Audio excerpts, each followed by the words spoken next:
तो शुक्रवारचा दिवस होता. अश्विन जोशी नेहमीप्रमाणे सकाळी लवकर उठून तयार झाले आणि नाश्ता करून आपल्या कारने त्यांनी बावधनच्या दिशेने प्रयाण केलं. त्यांची एक बांधकामाची साईट तिथे चालू होती.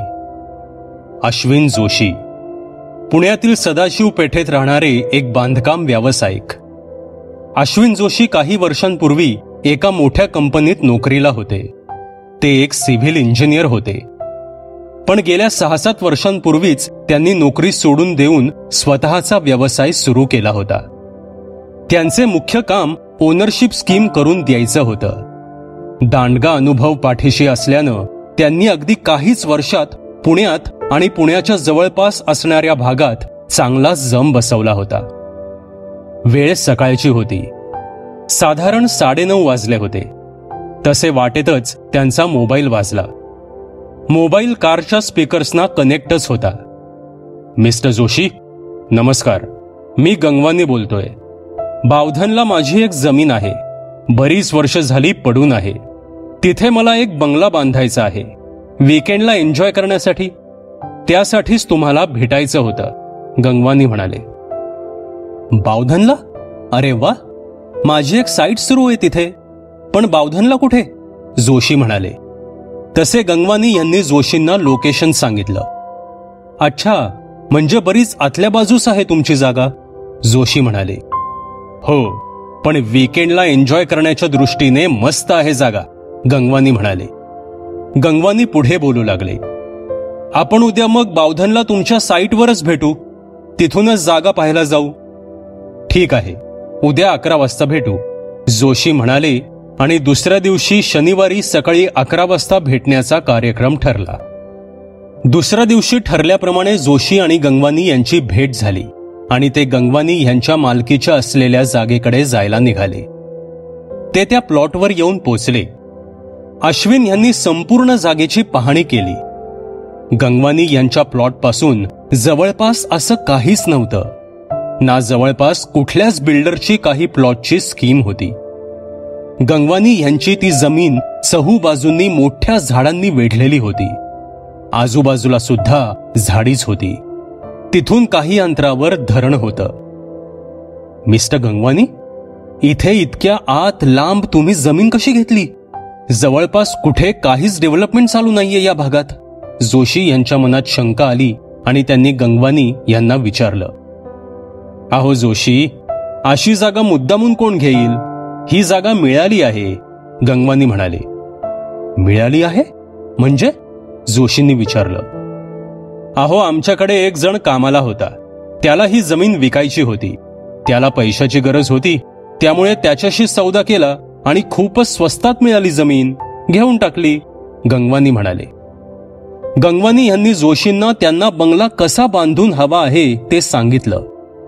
जोशींनी त्यांना आठवड्याभरात एस्टिमेट देतो म्हणून सांगितलं आणि ते तिथून निघून गेले. काही दिवसात जोशींनी एस्टिमेट तयार केलं आणि गंगवानी यांना ते पाठवलं. गंगवानी यांनी ते मंजूर सुद्धा केलं. जोशी मनातून खुश होते. त्यांना त्याच भागात 2 चांगले प्रोजेक्ट्स मिळाले होते. गंगवानी आणि जोशी यांच्यात करार झाला. त्या करारात सर्व तपशील म्हणजेच होणारा खर्च आणि काम पूर्ण करून देण्याची तारीख वगैरे मुद्दे नमूद केले होते. 1 डिसेंबरला कामाचा मुहूर्त ठरला. ठरल्याप्रमाणे 1 डिसेंबरला गंगवानी यांच्या प्रोजेक्टचं काम जोशींनी सुरू केलं. आठवडा झाला.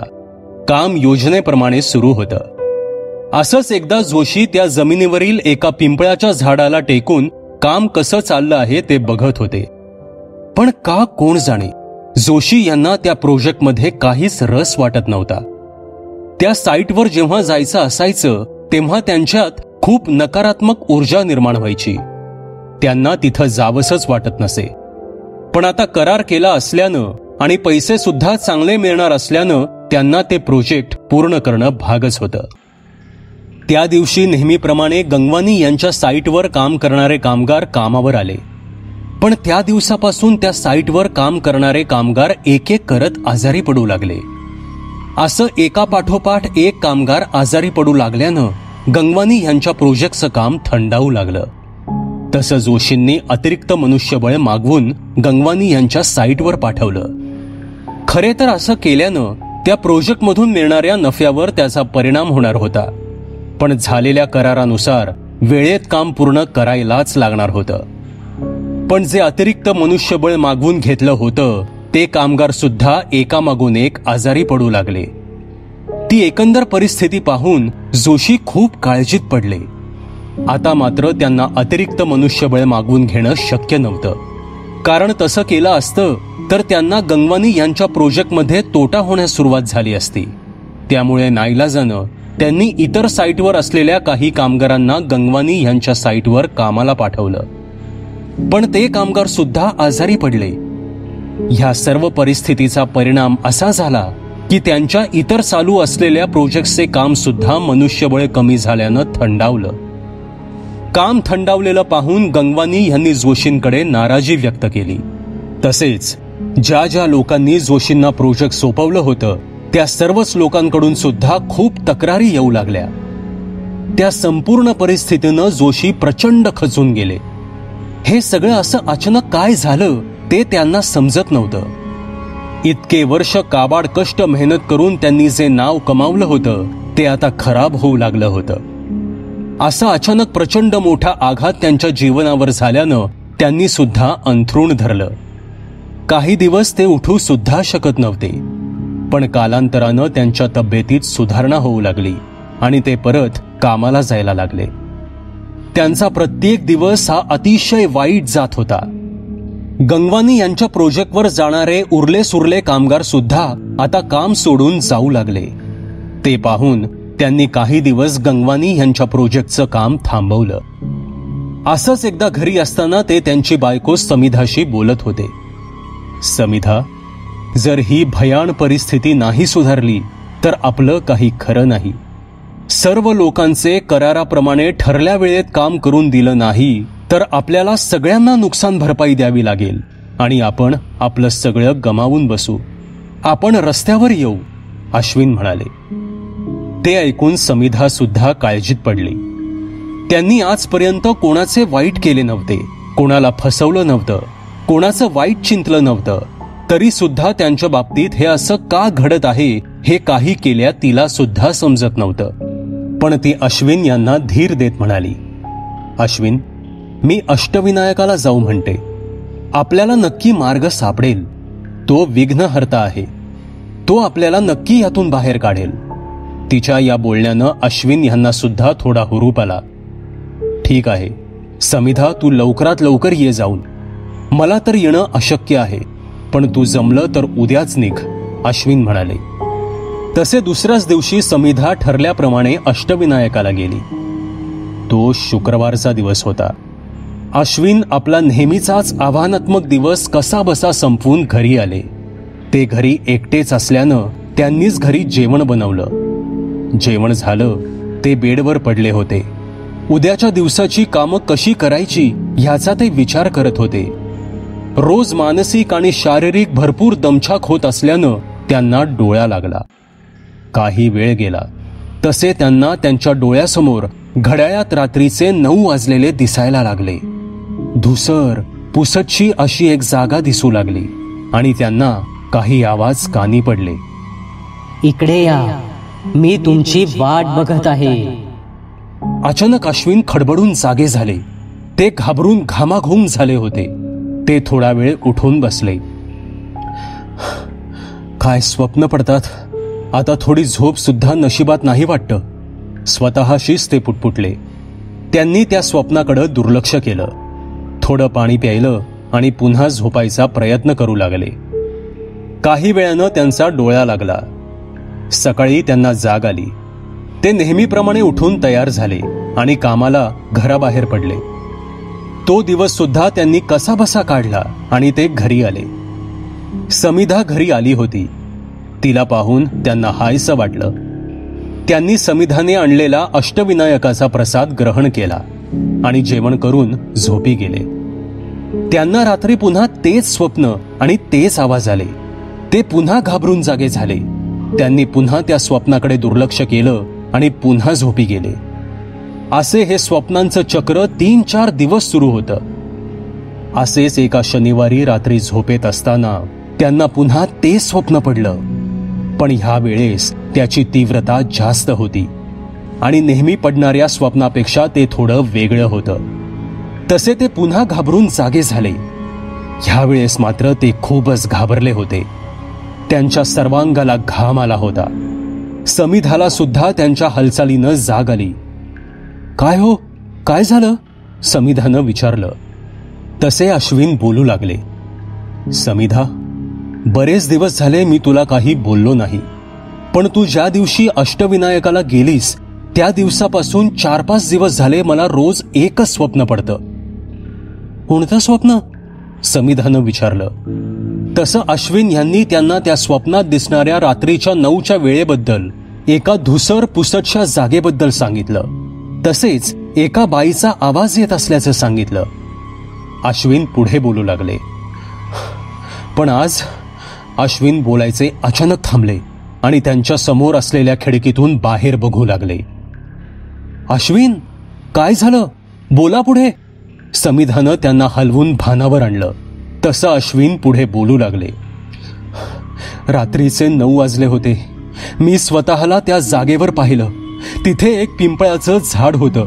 त्या पिंपळाच्या झाडातून मला त्याच बाईचा आवाज आला आणि काही क्षणात ती बाई वेगानं त्या झाडावरून सरपटत खाली आली. ती फार भयानक दिसत होती. तिला पाहून मी खूप घाबरलो. माझा तोल गेला आणि मी पाठीवर मागे पडणार तेवढ्यात मी कसे बसे हात जमिनीला टेकवले आणि स्वतःला सावरलं. पण माझ्या तळहाताला मार लागला आणि रक्त वाहू लागलं. मी चहू बाजूंना बघत होतो. मी कुठे आहे हे समजण्याचा प्रयत्न करत होतो आणि कुठून काही मदत मिळते का ते बघत होतो. आणि अश्विन पुन्हा बोलायचे थांबले. त्यांनी आवंढा गिळला आणि एकदम म्हणाले, समिधा, मी ती जागा ओळखली. ती गंगवानींची जागा होती.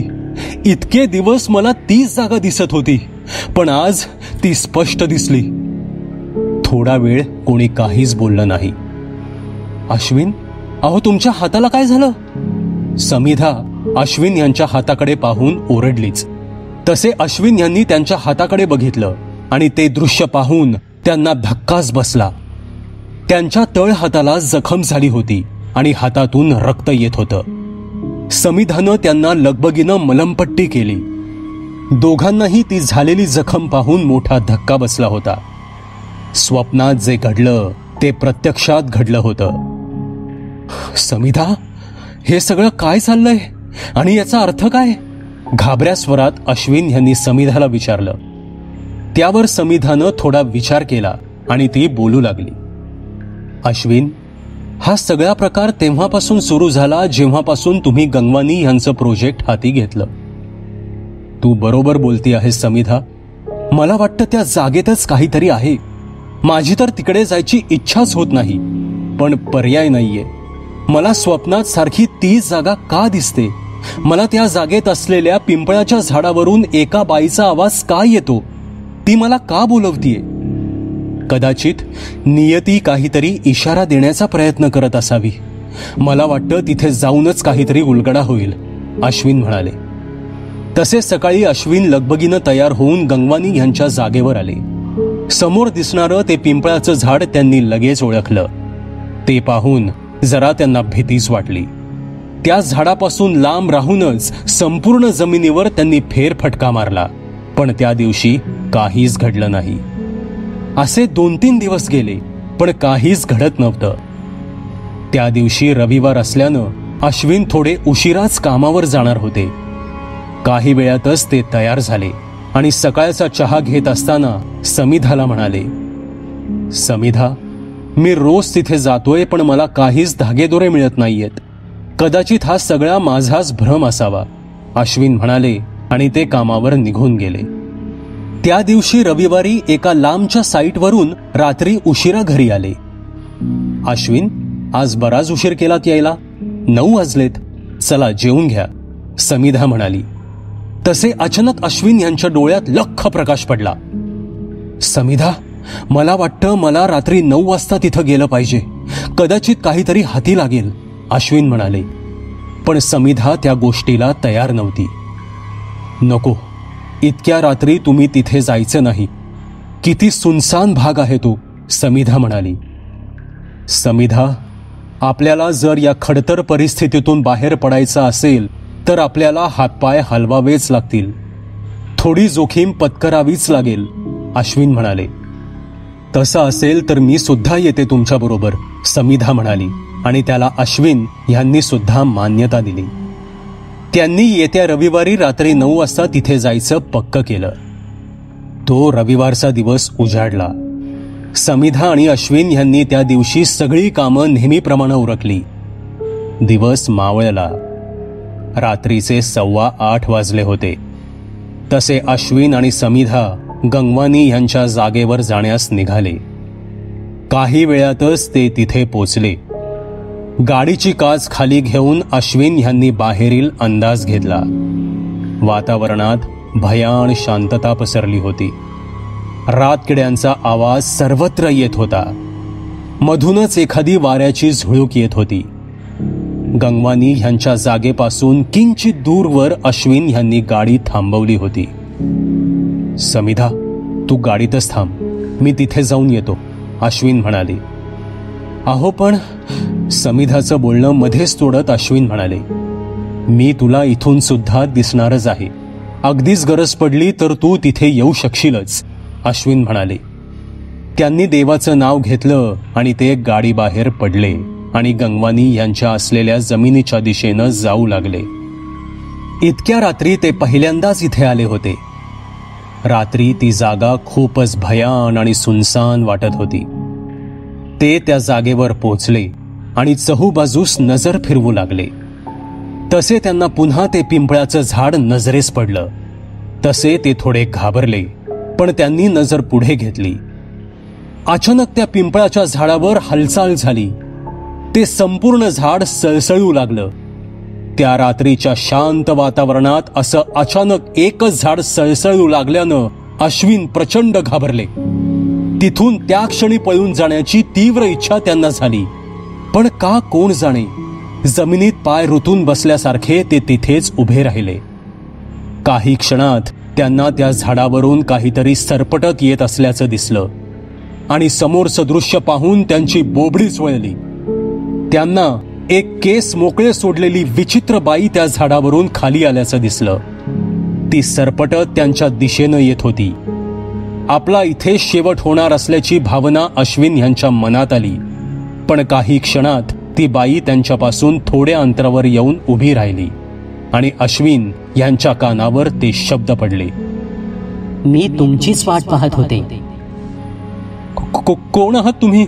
हे सगळं काय आहे? तुम्ही मनुष्य नाही आहात, अश्विन घाबऱ्या स्वरात म्हणाले. इकडे गाडीत बसलेल्या समिधाला फक्त अश्विन हवेतच काहीतरी हातवारे करून बडबडत आहे इतकेच दिसत होतं, पण तरीही ती त्याच्या सांगण्यावरून गप्प बसून राहिली होती. अश्विन यांच्या बोलण्यावर ती बाई बोलू लागली, घाबरू नका, आणि हो, तुमचं बरोबर आहे, मी मनुष्य योनीतील नाही. माझा मृत्यू खूप आधीच झाला आहे आणि हेही तितकंच खरं आहे की मीच तुम्हाला इथे बोलावलं आहे. माझं तुमच्याशी बोलणं होणं जरुरीचं आहे. आहो, पण तुम्ही आहात कोण आणि मी तुमचं काय वाकडं केलंय? अश्विन घाबऱ्या स्वरात म्हणाले. नाही, तुम्ही माझं काहीही वाकडं केलेलं नाही. आता मी काय सांगते ते नीट ऐका, असं म्हणून ती बाई पुढे बोलू लागली. तुमच्या चांगल्या आयुष्याची जी दुर्दशा झाली आहे त्याला मीच कारणीभूत आहे. तुमच्या जागी दुसरं कोणीही असतं तरी त्याची अशीच दुर्दशा झाली असती. तुम्ही फक्त निमित्त मात्र आहात आणि हेही तितकंच खरं आहे की मीच तुम्हाला या संकटातून बाहेर काढू शकेन, पण त्यासाठी तुम्हाला माझं एक काम करावं लागेल. अश्विन आता थोडा सावरला. मला तुमचं काम करावं लागेल? कोणतं काम? अश्विननं विचारलं. तुम्हाला गंगवानी यांना रात्री इथं बोलवावं लागेल, बस इतकंच तुमचं काम आहे, ती बाई म्हणाली. अहो, पण का? अश्विननं विचारलं. तसे ती बाई बोलू लागली. मी कविता सावंत. तुम्ही ज्या जमिनीवर आत्ता उभे आहात ती माझी होती, माझीच आहे. माझ्या वडिलांच्या निधनानंतर ही जमीन माझ्या नावावर झाली. काही वर्षांपूर्वी मी गंगवानी यांच्याकडे कामाला होते, पण माझी बहीण आजारी पडल्यानं मला अचानक पैशांची खूप गरज पडली. मी गंगवानी यांच्याकडे पैशाची मागणी केली असता त्यांनी पैसे देण्यास होकार दर्शवला, पण बदल्यात काहीतरी गहाण ठेवण्यास सांगितलं. त्यामुळे मी ही जमीन गहाण ठेवण्याचं ठरवलं. माझी बहीण त्या आजारात गेली, पण तरीही करारानुसार काही वर्षात मी त्यांचे पैसे चुकते केले. पण माझ्या अशिक्षितपणाचा फायदा घेऊन त्यांनी कायदेशीररित्या ही जमीन त्यांच्या नावावर करून घेतली. मी काहीच करू शकले नाही. ह्याच धक्क्यानं मी ह्याच झाडाला गळफास घेऊन आत्महत्या केली. पण बदल्याची भावना मनात तशीच असल्यानं मला मुक्ती मिळाली नाही आणि मी इथेच भटकत राहिले. जोपर्यंत मी गंगवानी यांना संपवत नाही तोपर्यंत माझा बदला पूर्ण होणार नाही आणि मला मुक्ती मिळणार नाही. ती बाई बोलायची थांबली. इतका वेळ स्तब्ध होऊन ऐकत असलेले अश्विन भानावर आले. अहो, पण हे सगळं खरं आहे कशावरून? आणि मी तुमचं हे काम करणं म्हणजे एक प्रकारे त्यांचा खून केल्यासारखंच आहे, अश्विन म्हणाले. ह्या सगळ्यावर विश्वास ठेवायचा की नाही हे मी तुमच्यावर सोडते. राहिला प्रश्न तुम्ही त्यांचा खून करत असलेल्या तुमच्या भावनेचा. हे सुद्धा तुम्हालाच ठरवायचं आहे की एका सुशिक्षित गुन्हेगार माणसाची साथ द्यायची की एका अशिक्षित निर्दोष आत्म्याची. तुम्ही जर मला मदत केलीत तर तुमचे चांगले दिवस परत येतील, नाहीतर तुमची परिस्थिती अजून खराब होईल. कारण काहीही झालं तरी इथे गंगवानी यांची वास्तू कधीच तयार होऊ शकणार नाही, ती बाई म्हणाली. पण ह्या सगळ्यात मी अडकलो गेलो तर, अश्विन म्हणाले. तुमच्या केसाला सुद्धा धक्का लागणार नाही याची ग्वाही मी देते, विश्वास ठेवा, ती बाई म्हणाली. पण मी त्यांना इतक्या रात्री इथे बोलवू कसं? माझ्या बोलवण्यावरून ते इथे काय येतील? अश्विन म्हणाले. काय करायचं हे मी तुम्हाला सांगते, ती बाई म्हणाली आणि तिने अश्विन यांना जे करायचे होतं ते सांगितलं. त्यांचे बोलणे झाले. अश्विन गाडीकडे परत आले. अश्विन, तू ठीक आहेस? आणि एकटाच हवेत काय बडबडत होतास? समिधानं विचारलं. म्हणजे तुला फक्त मीच दिसलो, बाकी काहीच दिसलं नाही? अश्विनने विचारलं. नाही, मला फक्त तूच दिसत होतास. कोणाशी बोलत होतास तू? समिधानं विचारलं. घरी पोचल्यावर बोलू, अश्विन म्हणाला आणि ते दोघे तडक घरी गेले. घरी पोचताच घडलेला सर्व प्रसंग अश्विनने समिधाला सांगितला. त्याचे बोलणे ऐकून समिधाला धक्काच बसला. आता काय करायचं अश्विन? समिधानं विचारलं. आधी हे सगळं खरं आहे का ह्याची शहानिशा करून घेऊ, मग पुढचं बघू. झोप आता, अश्विन म्हणाला आणि ते दोघे झोपून गेले. दुसऱ्या दिवशी सकाळी अश्विनने गंगवानी यांना फोन केला आणि प्रोजेक्टचं काम पुन्हा सुरू करतोय असं सांगितलं. मध्ये काही दिवस गेले. एके दिवशी गंगवानी काम पाहण्यासाठी म्हणून सकाळी साईटवर आले. तसे अश्विन त्यांना म्हणाले. मिस्टर गंगवानी, बरं झालं तुम्ही आलात. आत्ता काही मिनिटांपूर्वी एक मुलगी साईटवर आली होती. बहुधा ती मनोरुग्ण असावी. ही जमीन माझी आहे म्हणून जोर जोरात ओरडत होती. आम्ही तिला हटकलं तशी ती त्या झाडीत निघून गेली. मी कविता सावंत आहे असं म्हणत होती. ते नाव ऐकून गंगवानी घाबरले. त्यांचे हावभाव बदलले. अहो, काय बोलताय तुम्ही? कसं शक्य आहे? ती तर... गंगवानी घाबरून उद्गारले आणि क्षणात बोलायचे थांबले. त्या क्षणी अश्विन यांच्या नजरेनं त्यांचे सर्व हावभाव टिपले. अश्विन यांना त्या बाईने जे सांगितलं ते खरं असल्याची आता खात्री झाली. काय झालं मिस्टर गंगवानी? अश्विननं विचारलं. काही नाही, मला एक काम आहे, मी जातो, असं म्हणून गंगवानी तिथून निघून गेले. त्या क्षणी अश्विनने त्या बाईंना मदत करायचं पक्क केलं. मध्ये बरेच दिवस गेले. तो गुरुवार होता. रात्रीचे 8 वाजले होते. गंगवानी घरी एकटेच होते. त्यांचा फोन वाजला. मिस्टर गंगवानी, मी जोशी बोलतोय.